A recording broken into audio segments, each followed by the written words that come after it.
Jimmy, a lot of people will look at the injuries that you guys had.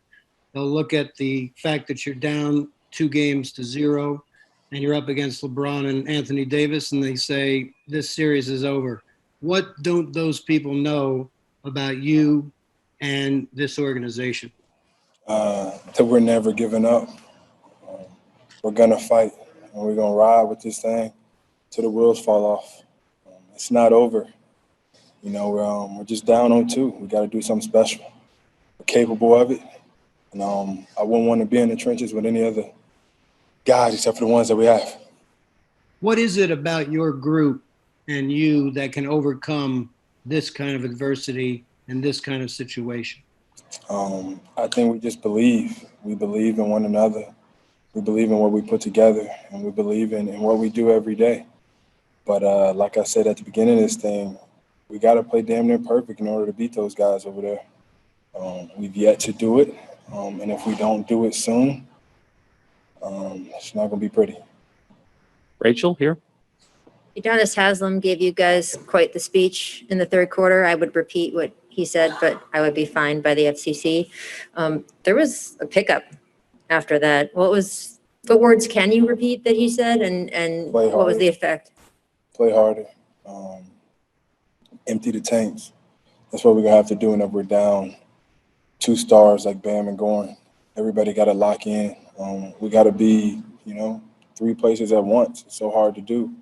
But we got guys that have to do it. That's what it's going to take to beat this team. That's what he said, play harder. That's what it's going to take for us to win a championship, play harder. Do I feel it affecting me? Oh, yeah. I think that we got to do it from the jump, though. It shouldn't take him telling us to do that, But I like the way that we responded to it. But we got guys that when you tell them what it is, we normally respond. So maybe he should just start the game off cussing people out. Next question, Nick Friedel. Jimmy, speaking of communication, you said the other night that you didn't need to say anything because everybody knew what to do and knew what you hadn't done in game 1.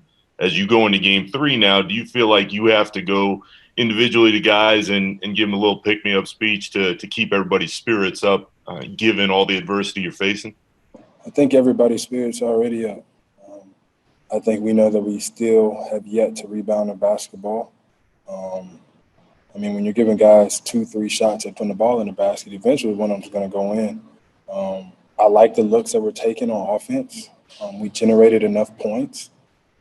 Maybe we get back a little bit, foul a little bit less, but the main thing is rebounding. I don't think that we have to tell anybody that. Like I said earlier, maybe we just got to play a lot harder and know that that's how we're going to squeak out a win in the end. But there's really not too much to say to our guys. We understand what we have to do. Next question, Manny Navarro. Hey, Jimmy, your approach tonight offensively, obviously without Goran and Bam, you were setting up teammates, 13 assists. Can you just speak to what your mindset was? Tyler said they were trying to get the ball in your hands every time they could. Just make the right basketball play, knowing that I need my guys in order to win a game. I definitely do. They know that, and I will continue to play that way because that's how we're going to win. That's how we've played all year long. And just because, we're in the finals, it's not going to change. I'm comfortable with the guys taking the shots that they take, creating the offense that they create. And we're gonna always live with what we get on offense. Tim in the back right. Jimmy, 2 things. Were there things in the second half that you saw that you think can carry over, like things that were working that you think can carry over to Sunday? And then the second thing is, I'm sure you addressed it already, and I apologize, but we all know how much Bam and Goran want to be out there. How much does it hurt you knowing that they're hurting, that they can't help right now? Yeah. All in all, I just think what we took from the second half is how hard you really have to play. I think that's the main thing. We got all the shots we wanted. Got a rebound, but I think that just goes to playing hard, putting your nose on the ball, affecting the game in so many different ways. Yeah, we miss those guys. Obviously, what they do for us on both ends of the floor. But just as people, what we feel for them. This is what they've played basketball their entire lives for, and for them not to be able to go out there and compete, I can only understand. Malika? Jimmy, to kind of build on that, Eric Spoelstra said that both those guys really lobbied him hard to play today. What did you see from that lobbying? Was it in the locker room? Was it in practice? Every second of before the game, they want to play. They do. But coach understands that you got to take care of your guys. You don't want it to get too bad. But yeah, we need those guys. We want those guys out there with us. But it's bigger than basketball, man. We want them to have a long career. And whenever they do get back in the series, we want them to be ready to go. Next question, Mateo Mayorga. Jimmy, tonight you guys gave up 56 points in the paint. From your perspective, what didn't the Heat do to limit the Lakers' effectiveness in the interior? We didn't rebound. They was getting all types of offensive rebounds in the paint. We didn't get back. Same thing as the first game. Eventually, we're going to have to fix it because that's how we're going to win. We got to secure the ball. We got to get back and stop them from dunking and getting layups and free throws. If we do that, I think we might be all right. Last thing, Jimmy, you played 45 minutes tonight. If coach asked, could you go all 48 next game? I think so, yeah. Whatever it takes to win. You guarantee me a win with me playing 48 minutes, I'll take it.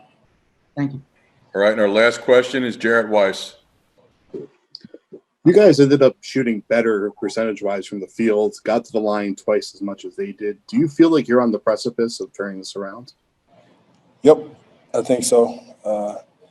I think that if we get more shots up and them get a little bit less because the offense rebounded the ball so well, I think we're in a better position. But like I said, I like what we've been doing.